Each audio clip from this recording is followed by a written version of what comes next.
Mental Health Mondays with Kate back.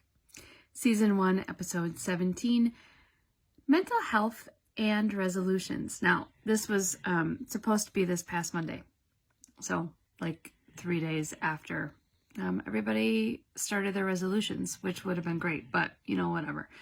We're just going to push everything back. So, subscribers to the website, you received a schedule, so just push everything back, and we won't worry about filling in the 31st because now everything's being pushed back and the 31st is filled in.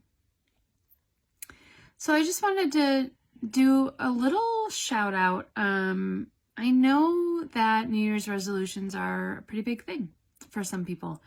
And then there's the group of people who just kind of set them and laugh as they're setting them because they set things they know they won't do because they don't keep New Year's resolutions anyway.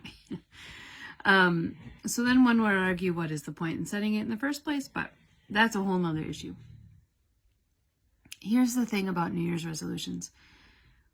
We speak these big lofty things that we're going to do, I'm going to make 2022 the best year, and the way that I can do that is by changing this really big thing about myself, is typically what it comes down to, right?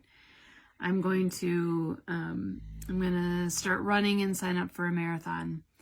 I'm going to lose 50 pounds. I'm going to stop having a drink every day. I'm going to stop, right? It's all these really big things. The intentions behind those things are good. Typically are pretty healthy, in fact. The problem is that they're so big and they're 0 to 60, right? So it's like I've been doing this unhealthy thing or this less healthy thing, and now suddenly when the calendar flips to January 1st, I'm just going to stop doing the thing. We can do that. Momentum can carry us through for a few days, maybe even a couple of weeks, and then it fades. And that's because you've gone too big and you haven't had any buildup. This is why resolutions aren't good for us. And why they do impact mental health. And why it's so, I would dare to say, dangerous this time of year. Because as we'll talk about next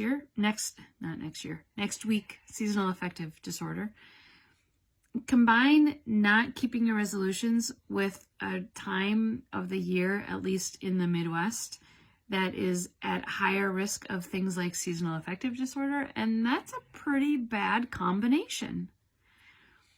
So what can you do? Wanting to make changes, wanting to look at the new year and say, I don't want 2022 to be how 2021 was. That's fabulous. And it does not have to be. I think it's great that you're able to look at that and say, I don't need to redo 2021. I can make something new. Yes, you can.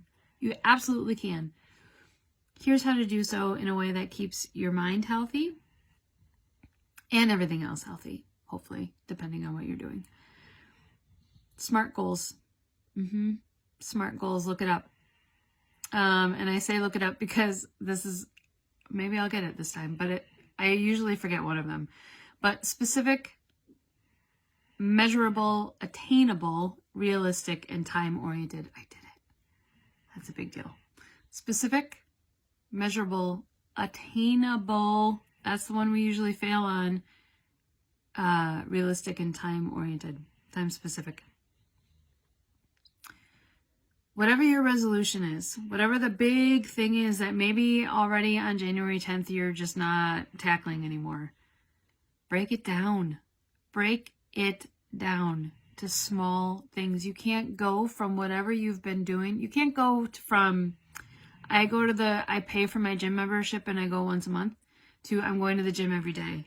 You can't. It's not realistic because you have a life that continues to interfere and that prevented you from doing that before. So to go from one day out of every 15 or 30 days to 7 days out of 7 days, no. Break it down. You have to build. These are small, specific measurable, attainable, realistic, time-oriented goals. So the time orientation is important. To just say, I'm going to do this for an undefined amount of time or in an undefined amount of time, it's not going to keep you motivated. So look ahead. What can you do in the next week? And then 2 weeks?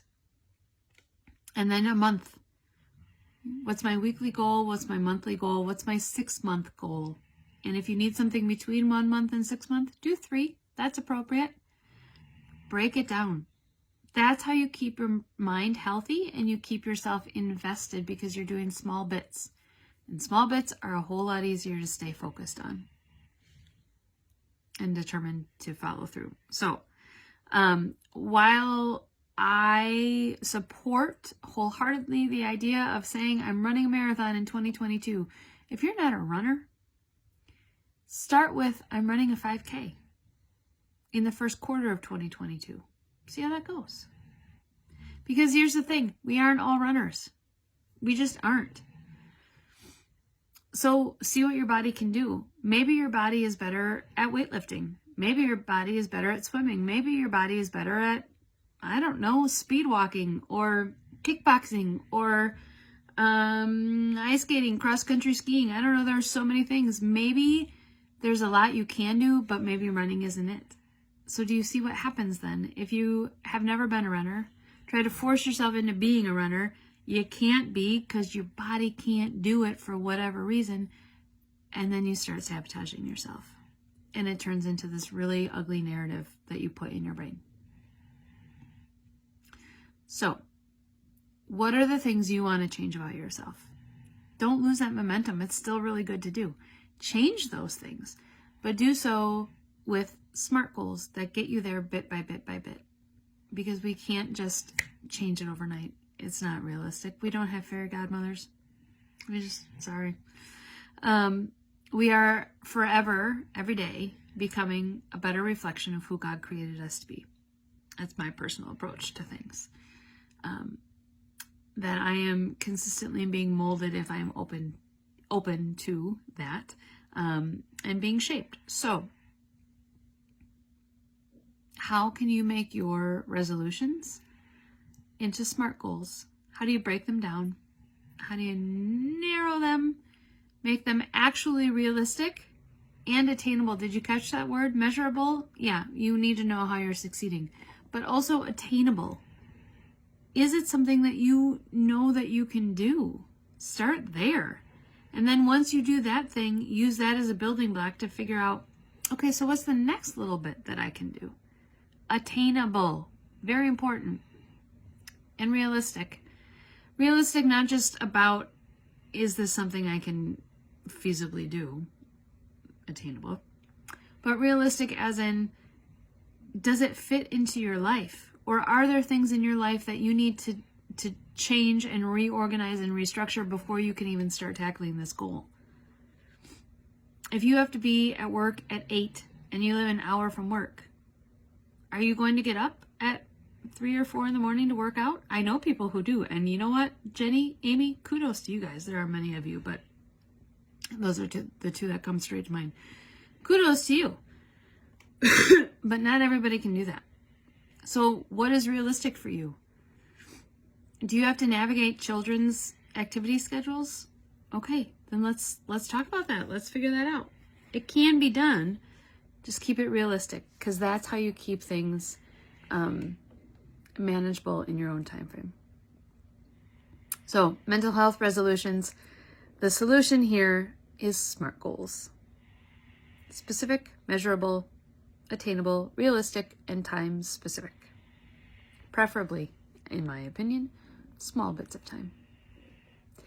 Next week, we will talk about seasonal affective disorder, what it is, what you can do about it. If you have future topics that you would like to submit to me, please do. Send me a message, leave a comment.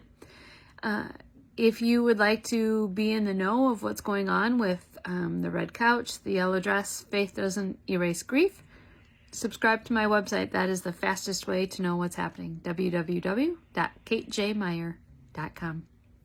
Thanks, everybody. Be well. See you next week. Bye-bye.